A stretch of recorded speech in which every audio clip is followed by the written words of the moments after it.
Números capítulo 31, nós vamos aqui para um cenário um pouco mais denso, porque aqui se trata da vitória, né, de Israel sobre os midianitas, né? O Senhor ele vai até Moisés e diz o seguinte, ó, vai e vingue os filhos de Israel desse povo midianita, né? E depois você vai morrer. Deus já estava avisando Moisés já fazia um tempo, né? Então Moisés ele orienta ali o exército, né, de Israel, falou, vocês vão para a guerra contra os midianitas.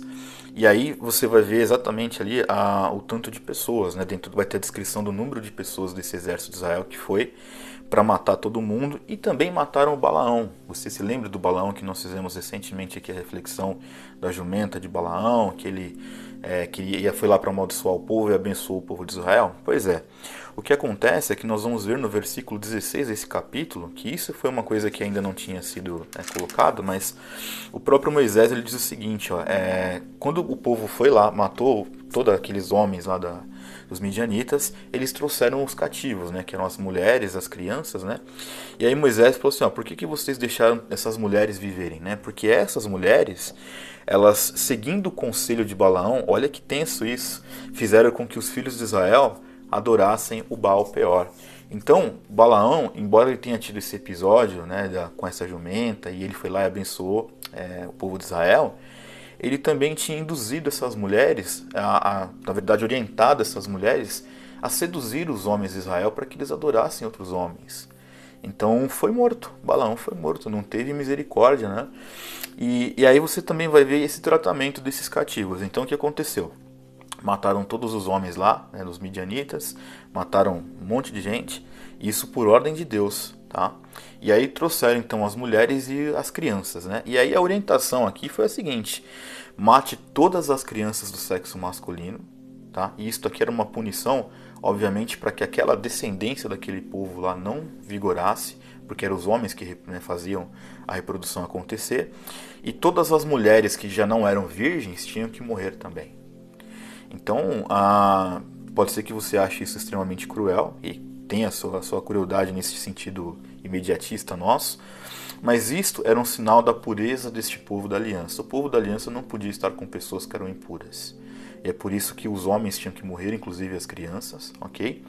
E também essas mulheres que já não eram mais virgens tinham que morrer também. Então, só ficaram aquelas mulheres que permaneceram vivas, né? Que eram virgens ainda, né? E também Moisés, e olha para você ver como a santidade, ela sempre foi o maior norte deste povo da aliança. Porque assim, fizeram tudo isso amando do Senhor, ponto. E quando o Senhor manda, nós não questionamos, né? Estou deixando muito claro para vocês nessas reflexões que isto não vigora para hoje. Não quero que você assista esse vídeo aqui pensando que a gente tem que sair matando povos impuros, porque isso não procede, gente, pelo amor de Jesus, hein? Não vai distorcer o que eu estou dizendo aqui. Estou falando aqui desse contexto deste capítulo, tá certo? Que era uma outra época, era a antiga aliança e ponto. E a santidade sendo a nota maior de todo esse povo da aliança aqui, o que acontece? Fizeram isto aqui amando do Senhor, e Moisés vira para eles, ó, vocês vão lá e vão ficar 7 dias afastados para que vocês se purifiquem. Por quê? Porque haviam derramado sangue, porque haviam tocado em pessoas, tinham matado um monte de gente, né? E da mesma forma, né, o sacerdote Eleazar vira para esse povo e fala o seguinte, ó, o estatuto é assim, tudo aquilo que pode ser passado pelo fogo, passa pelo fogo. O que é isso? Vamos supor que o ouro que eles pegaram desses despojos, né, que foram lá, mataram todo aquele povo, saquearam, obviamente, tudo aquilo lá. Eu tenho um ouro desse povo aqui. Se eu colocar o ouro no fogo, ele vai ser refinado e vai ser purificado. Se eu fizer isso com a prata, com o bronze, também vai dar certo. Então, tudo que podia ser passado pelo fogo para ser refinado e purificado, era para ser passado pelo fogo e para ser purificado e refinado. Aquilo que não dava para passar pelo fogo tinha que ser lavado na água. Ou seja, tudo que trouxeram, todos esses despojos, né, que são essas sobras dessa guerra, dessa vitória que Israel teve, tinha que ser purificado de alguma forma. Ponto, tá? Você também vai encontrar aqui neste capítulo como é que foi feita essa divisão desses despojos, né? Então, tudo que sobrou tudo que foi possível de pegar de bens deste povo que foi derrotado, aqui está com detalhes, né, com riqueza de detalhes qual era a divisão, né? A gente vai ver que, por exemplo, segundo essa divisão inicial, metade ficava para os soldados, né, e metade para aqueles que tinham ficado para trás, enfim, tem aqui a sua métrica de divisão. Só que o que me chama a atenção é já no fim desse capítulo é que assim, os oficiais aí do exército, né, aqueles que eram os capitães, eles fizeram uma contagem do exército do povo de Israel. E aí eles disseram o seguinte: olha, cada um aqui contou o tanto de homens que estavam sobre as nossas ordens. E quando acabou a guerra, nós vencemos aí, né, dessa guerra, nós matamos esse povo que o Senhor ordenou que fossem mortos, não está faltando nenhum dos nossos. Então, eles, por causa de não ter perdido nenhum soldado nesta guerra, eles foram e ofereceram então a Moisés, né, ao sacerdote também Eleazar, ouro, né, tudo aquilo que eles conseguiram trazer, eles trouxeram alguns quilos de ouro, como uma gratidão, porque Deus preservou o exército de Israel.